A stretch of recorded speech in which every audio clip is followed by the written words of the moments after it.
किसान भाइयों, मुझे प्रधानमंत्री नरेंद्र मोदी जी ने कृषि मंत्री बनाया है किसानों की सेवा करने के लिए। दिन और रात मेहनत करता है किसान, खून पसीना एक करता है, लेकिन उसके पसीने की कीमत नहीं मिलती। आज नोट कर लेना, यहां भी आसपास धान होता है ना? अरे धान होता है कि नहीं, बताओ ना। होता है, तो ये तो धान कभी खरीदता नहीं।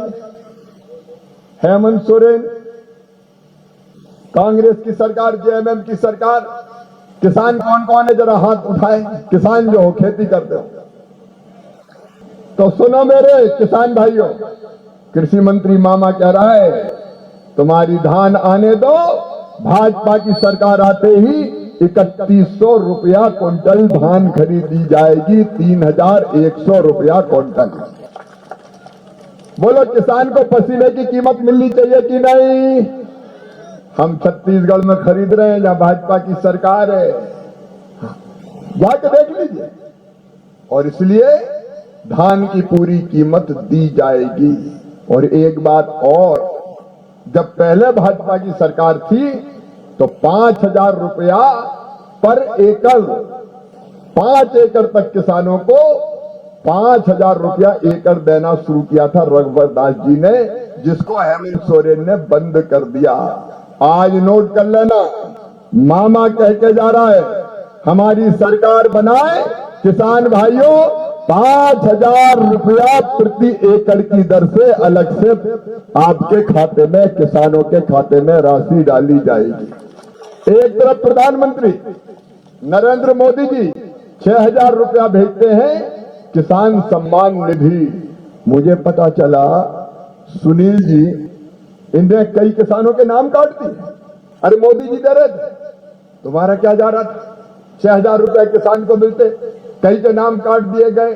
किसान भाइयों, मैं ही कृषि मंत्री हूं, सुनील जी पूरी सूची बना लेना किस किस का नाम कटा है, सबके नाम जोड़ने का काम भारतीय जनता पार्टी की सरकार करेगी, मैं करूंगा, कोई चिंता नहीं। अरे किसान के घर में पैसा जाता है तो मैं तकलीफ क्या है? रोज खून पसीना एक करता है किसान, उसको भी तो सुख की रोटी खा लेने दो, उसको भी तो चैन से सो लेने दो। किसानों का कल्याण भारतीय जनता पार्टी की प्राथमिकता है। और मैं पहले मध्य प्रदेश का मुख्यमंत्री रहा हूं। पहले मध्य प्रदेश में भी एक फसल होती थी, हमने 17-18 साल में सिंचाई की इतनी योजना बनाई, मध्य प्रदेश में 3 फसल होती है। इतना पानी झारखंड में गिरता है, नालों से बह के नदियों में और नदियों से बह के समुद्र में चला जाता है। मैं कृषि मंत्री की हैसियत से कह रहा हूं, इस पानी को रोकेंगे, जहां बांध बन सकेगा बांध बनाएंगे और किसान के खेतों में ले जाएंगे ताकि सूखे खेतों की प्यास बुझे और 3-3 फसल किसान की पैदा हो। मेरे बहनों और भाइयों, आपकी जिंदगी बदलना है, आपकी जिंदगी बदलना है। इसलिए मोदी जी, इसलिए भारतीय जनता पार्टी की सरकार।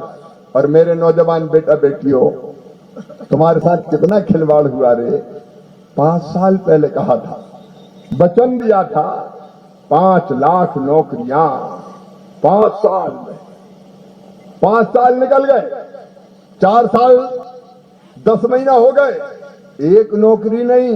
लेकिन जैसे चुनाव आए तो हेमंत सोरेन आए, नौकरी ले लो, उत्पाद सिपाही, जाओ, दौड़ो, उतरो, चढ़ो। और दौड़ाया तो ऐसा दौड़ाया कि नौकरी तो नहीं मिली, 19 बच्चे अपनी जिंदगी की जंग हार गए, पुलिस की वर्दी नहीं मिली, कफन वापस उड़ा के भेजा। उनके घर और परिवार सुने करते। पेपर लीक होते हैं यहाँ, कैसे पेपर लीक होते हैं कोई बता दे? आज तक जितनी बार पेपर लीक यहाँ हुए दुमका की धरती पर नौजवानों, कहीं नहीं हुए। पैसा देके पेपर लीक, पर्ची और खर्ची दे दो तो नौकरी ले लो।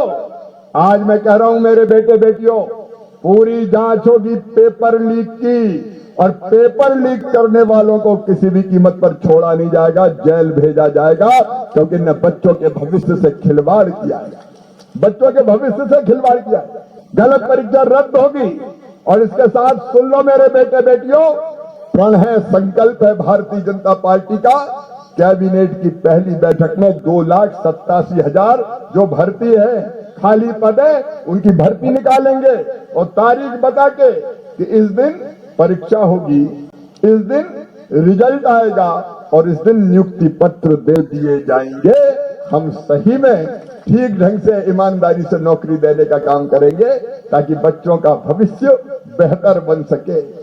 तो नमस्कार साथियों, जैसा कि आपने सुना, कृषि मंत्री शिवराज सिंह चौहान जी ने किसानों को बड़ी सौगात दे दी है। अब धान को सरकार 3100 रुपया प्रति क्विंटल के हिसाब से खरीदेगी। इसके साथ ही फसल बीमा की राशि ट्रांसफर करने का आदेश जारी कर दिया है, जिसमें प्रत्येक किसान को प्रति हेक्टेयर के नुकसान के हिसाब से 5000 रुपए प्रत्येक किसान के खाते में भेजे जाएंगे। और जो किसान साथी वंचित हैं, जिनको सुविधा नहीं मिल पा रही, उनका नाम फिर से जोड़ा जाएगा। इसके साथ ही 2,56,000 सरकारी भर्तियां निकाली जाएंगी, जिससे यह एक बड़ा लाभ किसानों और नौजवानों को दिया जा रहा है। इसके साथ ही दोस्तों, अगर आप हमारे चैनल पर पहली बार हैं तो चैनल को सब्सक्राइब जरूर कर लें। साथ ही हमें कमेंट करके बताएं कि आप मध्य प्रदेश के किस जिले से वीडियो देख रहे हो। धन्यवाद।